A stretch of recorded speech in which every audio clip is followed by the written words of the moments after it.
Muy bien, bienvenidas a la sesión de la materia Fundamentos del Trabajo Social. El día de hoy abordaremos las corrientes interpretativas de los orígenes del trabajo social.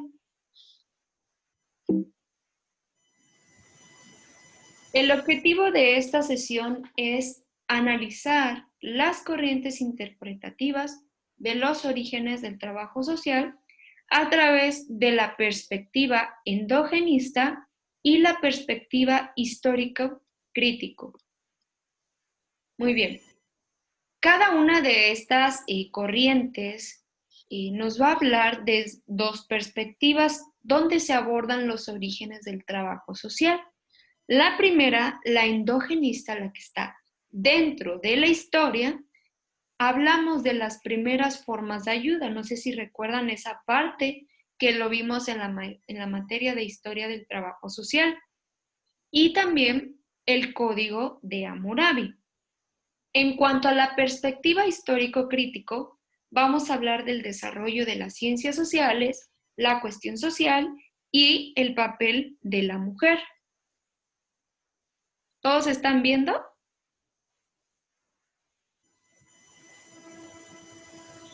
Sí, alcanzo a ver. Muy bien. En estas se presentan algunas aproximaciones de lo que es o de lo que ha recorrido el trabajo social desde la génesis social que le dio, pues bueno, entrada o cabida a lo que son las profesiones de las ciencias sociales. Estas corrientes interpretativas, endogenista y la histórico-crítica, según el autor Montaño en 1988, estableciendo énfasis en la corriente endogenista, es aquella la que es más desarrollada en distintos autores clásicos. ¿Por qué? Porque se aborda lo que son las primeras formas de ayuda en el contexto social. La perspectiva endogenista considerará o considera, pues el desarrollo de la profesión a partir de sí misma. Es decir, que no es por resultado de las sociedades eh, y que tampoco va a ser por los modos de producción. No sé si recuerdan que vimos acerca de esto, de reproducción, perdón, en cuanto a Karl Marx y sus corrientes teóricas marxistas. Esta va a sostener la perspectiva endógena, va a sostener que el trabajo social se ubica en las formas de ayuda ejercidas desde hace muchísimo tiempo, o sea, desde épocas muy remotas, que representan una evolución tanto organizada y por último, pues profesionalizada. Bajo esta perspectiva endógena, se busca dar respuesta a que las necesidades sociales son tan antiguas como la misma humanidad. Y esto se le ha dado importancia y significado para abordar para abordar diversas corrientes y teorías filosóficas que nos han podido ayudar a crear nuevas profesiones. Imagínense, aparte del trabajo social, ¿qué otras profesiones se han creado a partir de las necesidades sociales? A ver, menciónenme dos.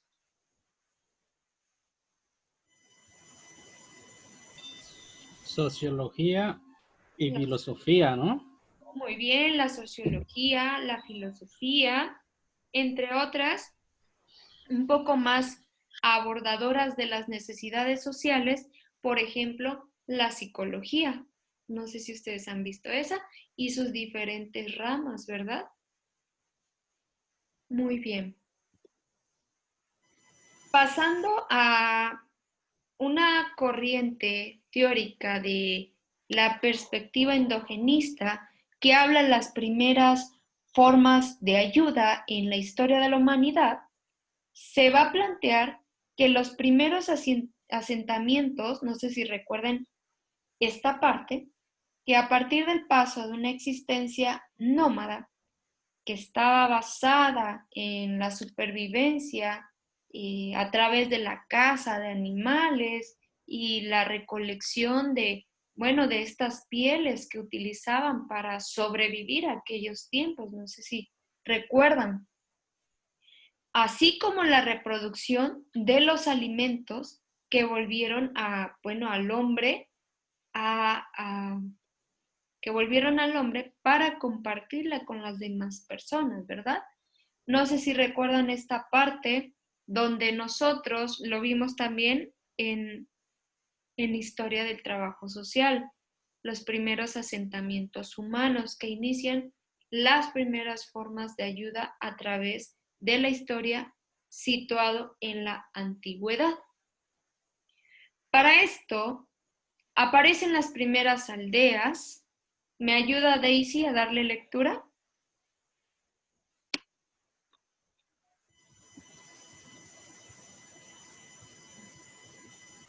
Aparecen las primeras aldeas y el crecimiento de los grupos familiares, la división del trabajo y la organización social. Marx propone como sistemas socioeconómicos sucesivos del comunismo primitivo, que termina cuando hay producción de excedentes, el esclavismo, el feudalismo y la burguesía. Hartner en 1978. Muy bien. Gracias, Daisy. Bueno, voy a anotar su participación. Entonces, podemos entender que las primeras formas de ayuda aparecen cuando los seres humanos empiezan a crear sus asentamientos humanos, es decir, las primeras aldeas. Y estas empiezan a subdividirse como si fueran células. No sé si han visto esa parte en la cuestión religiosa, pero también en la cuestión biológica del ser humano. Las células se van reproduciendo y por ende van creciendo. Entonces, crece el sistema social y por lo tanto, volviendo a abordar a Karl Marx en su teoría marxista, propone sistemas socioeconómicos sucesivos del comunismo primitivo, como el esclavismo, el feudalismo y la burguesía. Muy bien. Pasando a otro punto, Francisco, ¿me apoya dándole lectura? Claro que sí, maestra. El código Hammurabi. La aparición de sociedades complejas originó las primeras prescripciones y códigos de conducta para regular la convivencia. Uno de los documentos más remotos es el código de Hammurabi, que data en el siglo XVIII a.C. y que contenía leyes duras pretendiendo frenar la venganza como la acostumbraba ley de Talión. Muy bien. En cuanto al código de Hammurabi, gracias, Francisco. No sé si recuerdan esta parte donde la ley de Talión exigía la venganza entre las sociedades, entre las personas. Tú me haces esto, pues yo me la cobro de otra manera. Entonces, este documento fue público y prescribía pronunciamientos para regular las relaciones colectivas y el sentido humanitario dentro de un orden social, que en este caso estaba a cargo de un rey. No sé si recuerdan quién era. Hammurabi, pues. Muy bien. Bueno, el código de Hammurabi se va a ubicar en la antigua Mesopotamia. Era asentamiento de muchos y diversos pueblos. Por lo tanto, era considerada como la cuna de la civilización, en este caso, situado en el occidente. De hecho, se le atribuye a los sumerios en esta civilización. La invención de la escritura también se le va a atribuir en cuanto a la creación del código de Hammurabi. Este evento se divide en periodos de la humanidad en prehistoria, es decir, antes de la escritura y en historia después de la escritura. ¿Sí? Muy bien. En cuanto a la perspectiva histórico-crítico, bueno, en este caso yo le había puesto crítico al principio, pero es crítica. Fue una tesis. ¿Me apoya Rosa Elena?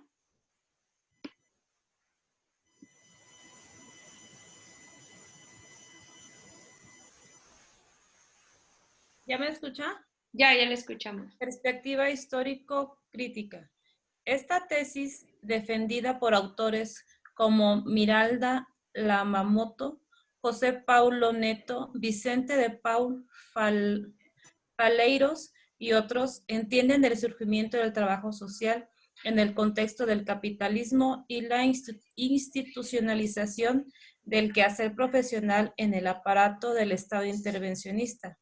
La profesión es el resultado y el producto histórico de los proyectos políticos económicos que se establecieron en el desarrollo de las sociedades por la clase hegemónica en el contexto del capitalismo monopolista y para reproducir las relaciones de clases y la contradicción entre ellas. Montaño, 1998. Ello definiría la posición actual profesional. Muy bien, gracias Rosa.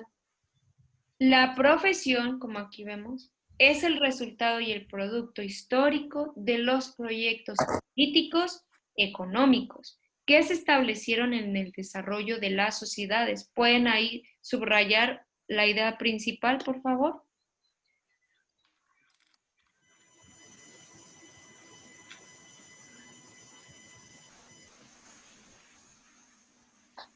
Muy bien. Para tomarle una dimensión a estas circunstancias dentro de un contexto, bueno, pues histórico-político, vamos a abordar tres principales hechos que, según Octavio Vázquez, va a abordar esta situación histórica política, que es el desarrollo de las ciencias sociales, la cuestión social y el papel de la mujer. Pero bueno, escriban y ahorita le cambiamos.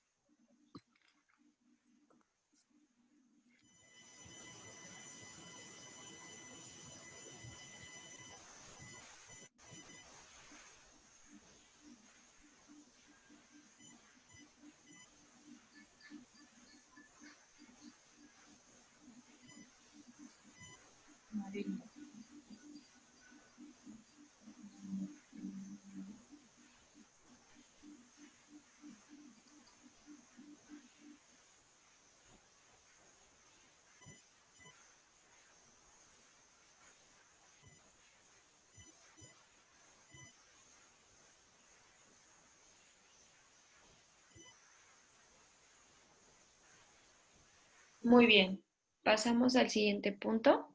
¿Está bien? ¿Sí? Pongan su manita arriba, por favor. En la parte de abajo les aparece poner ándale, muy bien, muy bien. En la parte inferior les aparece para poner tipo emoticones.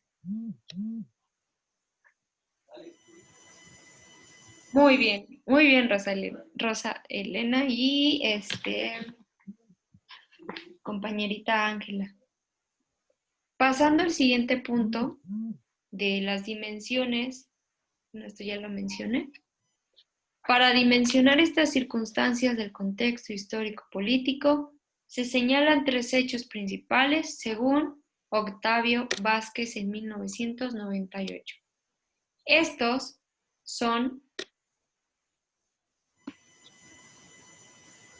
hechos principales dentro de la perspectiva histórica crítica, que son el desarrollo de las ciencias sociales, la cuestión social y el papel de la mujer. Bueno, el desarrollo de las ciencias sociales durante los siglos XIX y XX, con la herencia del pensamiento de la Ilustración y después de la Revolución Francesa en 1789. En este tiempo sobreviene un gran desarrollo de las ciencias sociales que comienzan siguiendo el camino trazado de las ciencias naturales, intentando, en este caso, encontrar la misma legitimidad y el prestigio, adoptando el mismo método objetivo, que es el cuantitativo y el experimental, que le va a venir dando paso a lo que es el positivismo. ¿Qué era el positivismo? A ver, díganme. Teoría filosófica que se considera en el único medio del conocimiento, a través de los sentimientos rechazados de toda la teoría que está comprobada. ¿Cómo? Perdón, no la escuché bien, creo que es mi internet. Es una teoría filosófica que se considera en el único medio del conocimiento a través de los sentidos, rechazando toda la teoría que no está comprobada. Muy bien, Rosa. Efectivamente, a partir de esto, del desarrollo de las ciencias sociales, se va a dar paso al positivismo, que al mismo tiempo y unos años después surge el trabajo social, pero no como un intento de ser una ciencia, porque recuerden que el trabajo social es parte de la ciencia, de las ciencias sociales, sino que surge como enfocado o centrado en los pobres o las personas que eran desfavorecidas o son desfavorecidas, pero inicia en aquellos tiempos, ¿sí? Bueno, era una mezcla de asistencialismo y de control de la población. Dice Ángela Pastor, es el conocimiento que rechaza todas las teorías. Las teorías, bueno, que no tengan fundamento, ¿verdad? Muy bien. Para esto, ¿qué será la cuestión social? La cuestión social, a partir del pensamiento marxista de aquellos tiempos, a ver, permítanme, no los veo. Ya los veo. ¿Me escuchan? ¿Sí? Sí. Ah, muy bien. Bueno, la cuestión social es aquello que se veía o se vivía en medio de una sociedad como un medio no tranquilo, sino como un espacio de conflicto, de tensión, en lo que es el control de la sociedad y el cambio radical del pensamiento, en este caso marxista, desde unas filas conservadoras. ¿A qué nos referimos cuando hablamos de filas conservadoras? Es decir, aquellos pensamientos de las personas que creían que esto era correcto. Por ejemplo, que la mujer debía estar en el hogar, que el hombre era el único que provee en el hogar. Es decir, en aquellos tiempos, ¿qué será? Bueno, durante estos siglos, la cuestión social en cuanto al pensamiento marxista estaba basada en que los trabajadores debían ser empleados para aquellas personas que tuvieran más dinero, es decir, aquellas personas que heredaron o tienen, o eran, perdón, en este caso, personas con mucho apoderamiento económico, las demás personas debían estar sujetas para sus necesidades, aún en generando bajos ingresos. Es decir, las personas desfavorecidas trabajaban para aquellos que tenían mucho dinero, es decir, el feudalismo, la burguesía, pero estos les pagaban lo más mínimo.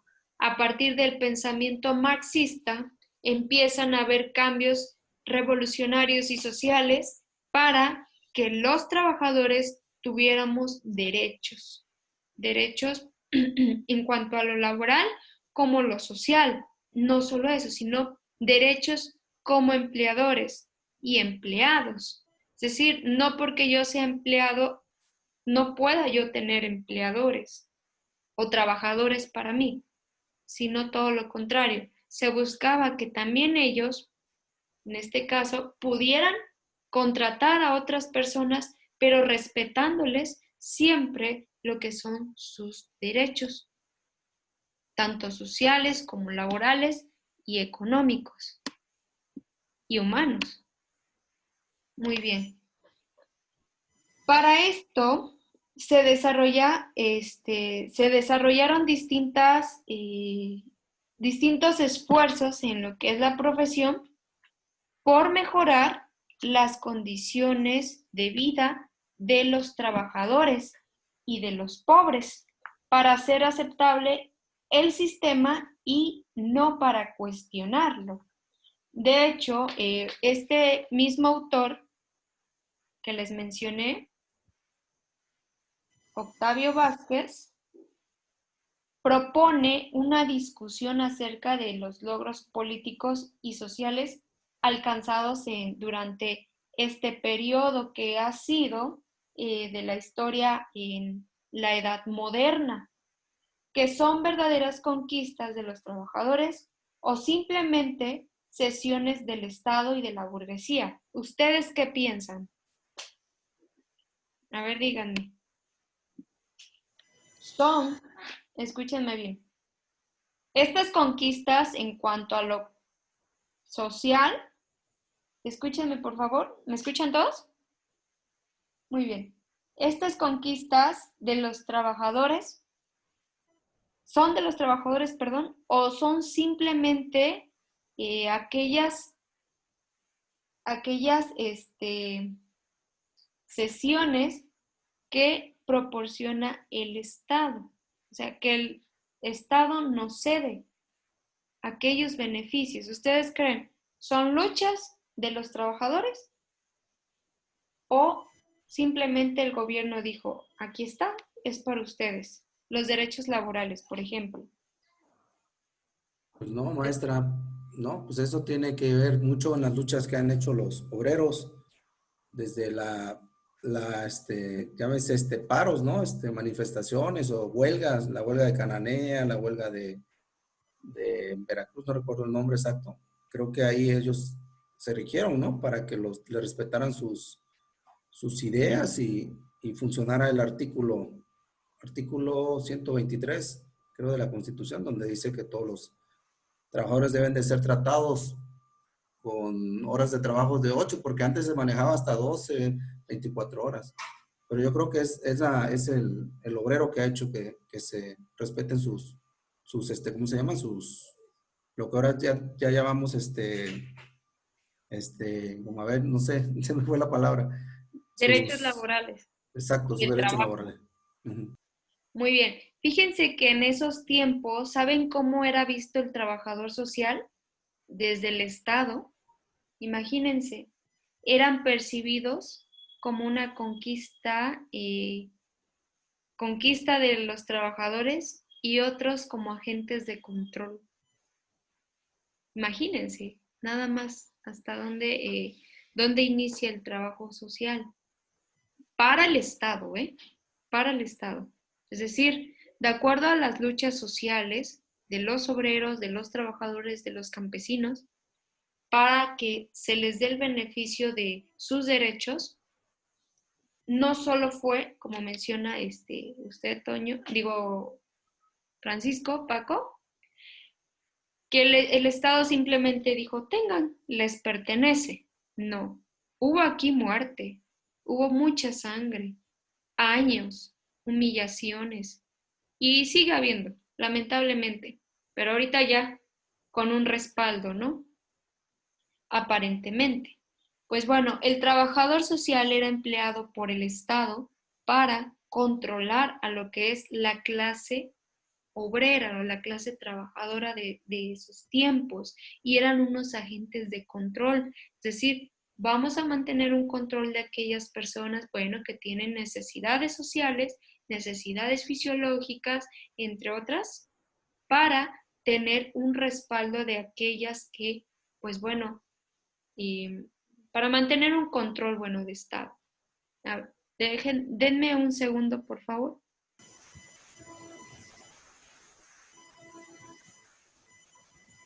¿Me escuchan? Disculpen. Sí, sí lo escucho. Híjole, creo que... Juan Luis Vive sugiere que el Estado provea la ayuda, pero también que la haga obligatoria a grupos vulnerables. ¿Así quedaría, maestra? Sí, muy bien. No estaba, discúlpenme, no estaba grabando. Ah, Lo bueno que pusieron atención. Bueno, sí, Juan Luis Vive sugiere que la obligación sea del Estado y de una comunidad organizada que vigile los establecimientos benéficos, es decir, aquellos establecimientos que den esta ayuda de beneficencia pública a, pues bueno, a las personas que lo necesitan. Juan Luis Vives también recomienda la asistencia domiciliaria, que hoy conocemos como visitas domiciliarias a aquellas personas que más lo necesitan. ¿De acuerdo? Muy bien. San Vicente de Paul, por favor, anoten. San Vicente de Paul renueva lo que fue la práctica caritativa, proponiendo llegar al necesitado con humildad y respeto, intentando estudiar las causas de la indigencia. O sea, podemos abordar esta parte tan importante que es para el trabajador social, que ahí ya se empiezan a aplicar técnicas de investigación y son propuestas por San Vicente de Paul, donde nos dice que él propone realizar una práctica para llegar al necesitado con humildad y respeto, intentando estudiar las causas que lo han llevado a la indigencia. Es decir, ¿por qué esta persona es indigente? ¿Cuáles son las causas de que esta persona sea indigente? Llevamos hasta aquí dos precursores muy importantes de lo que son las técnicas del trabajo social. Para esto, a ver, quiero que me digan, en la etapa pretécnica, ¿de qué se trató? Específicamente de la ayuda. De la ayuda desde la filantropía y la ayuda al ser humano desde la caridad. ¿De acuerdo? Muy bien. Bueno, San Vicente de Paul fue aquel que propuso esto, de intentar estudiar las causas de indigencia. ¿Por qué? Porque en el ámbito económico general de aquellos tiempos, el trabajo que se quería hacer era humillante y vulgar, no propio del estamento, es decir, no propio de aquellos tiempos, porque estaban en la época de la Ilustración, que en el siglo XVIII precisamente, que traía consigo la confianza en la ciencia, la educación y el progreso, destacando grandes personajes como John Locke, Jean-Jacques Rousseau, David Hume, Immanuel Kant, en fin. Bueno, el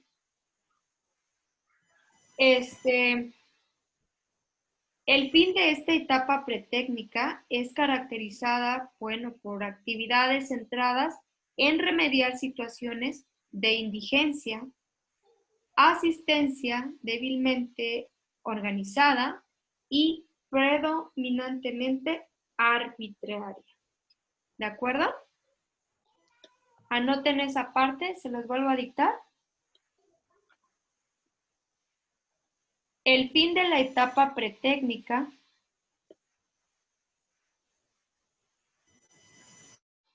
Es caracterizada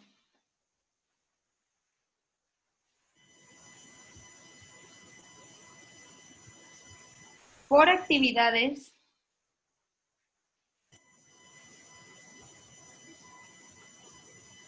centradas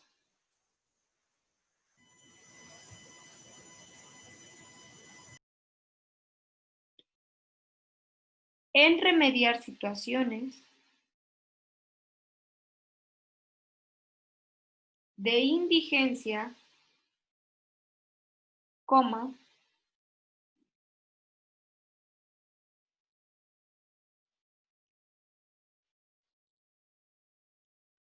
asistencia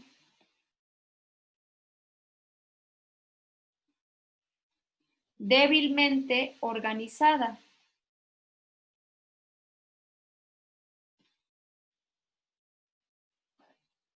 y predominantemente arbitraria.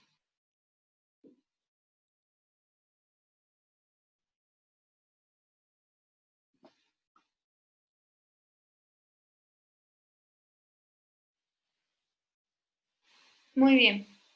Bueno, les había dicho que la próxima sesión iba a abarcar la etapa precientífica y científica, pero voy a abordar también la próxima sesión la técnica. ¿Por qué? Porque ahorita ya son las 6:30. Me gustaría escuchar 2 participaciones y finalizamos la sesión. ¿Qué aprendieron? ¿Qué aportes tuvieron en esta sesión? No se amontonen.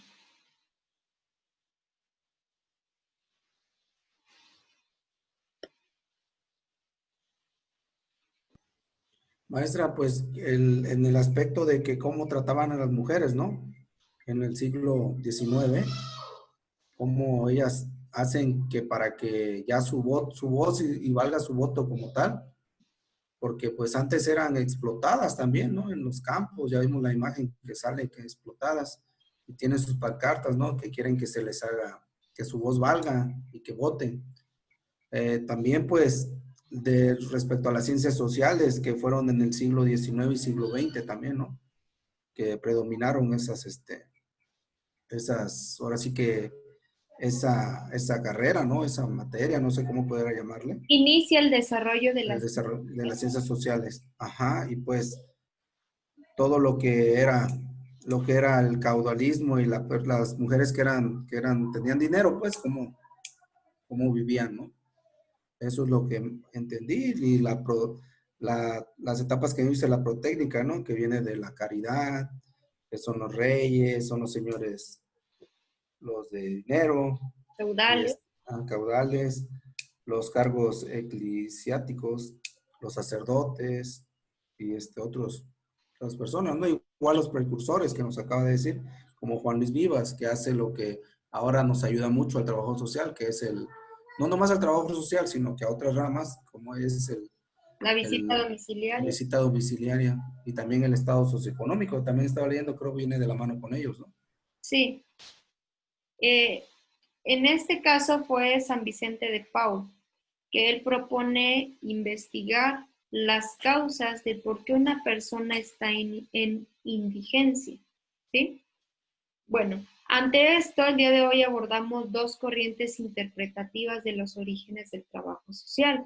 Una, desde una perspectiva endógena, es decir, dentro de la historia, cómo es vista las primeras formas de ayuda y el Código de Hammurabi, por ejemplo, cómo se proponía erradicar aquellos problemas generados en la sociedad que se toma en distintos países, que las personas debemos regirnos bajo unas normas, ¿de acuerdo?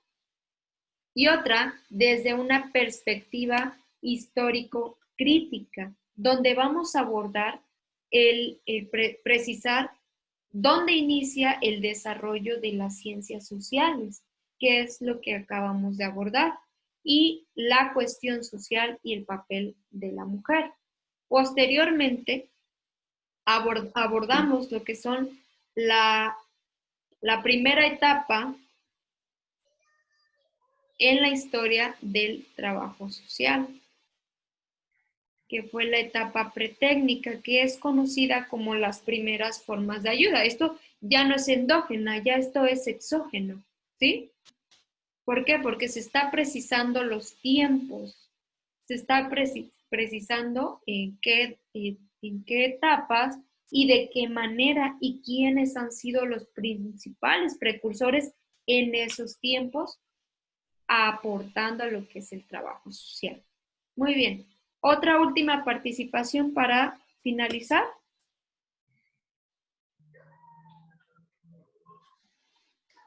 Gracias, Francisco.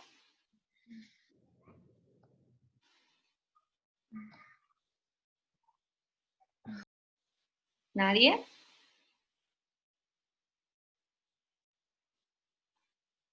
Muy bien. Bueno, voy a finalizar ya la sesión. Nos quedamos aquí. ¿Me recuerdan, por favor? Continuar con la etapa técnica del trabajo social, precientífica y la científica. Este tema lo vamos a abordar la próxima semana, aunque espero que empiecen a indagar. Muy bien, quiero comentarles algo muy importante, que el Instituto Educativo va a modificar lo que es la plataforma. Si para usted era un poco compleja, se va a modificar para una nueva. Entonces, le quiero pedir lo siguiente, que el día de hoy, al finalizar sus clases o el día de mañana, pueda usted entrar a plataforma e identificar las calificaciones que ya tienen sus primeros trabajos, con la finalidad de que pues no se pierdan lo que son las calificaciones, valga la redundancia. Y también pueda descargar los recursos que se les han dejado. ¿Por qué? Porque es posible que se borren todos los documentos que ya dejamos o que ya dejaron en plataforma. ¿Por qué? Porque se va a migrar a otra plataforma. La forma de trabajo que vamos a hacer nosotros es la siguiente, a través del WhatsApp. Es decir, sus trabajos me los van a mandar por WhatsApp. Vamos a establecer hasta cuándo tienen. Pues vamos a seguir trabajando de la misma manera. El trabajo que van a hacer hoy, bueno,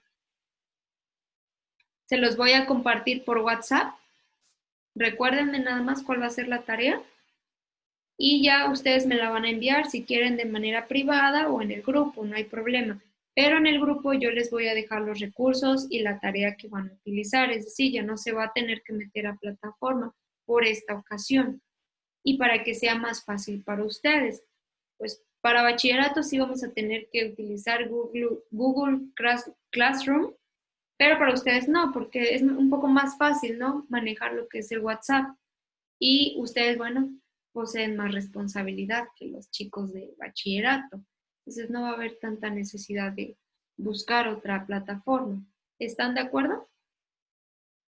Que sea por WhatsApp. Entonces, por favor, visiten plataforma, anoten las calificaciones de sus trabajos y me los mandan por WhatsApp. Soy Rosalena, maestra, y en la primera actividad tengo 8, 9 o 10. En la segunda actividad tengo así, un ejemplo nada más. Y usted, Rosalena, no se preocupe del trabajo que pasó. Si puede hacerlo, con gusto. ¿Vale? Bueno, entonces...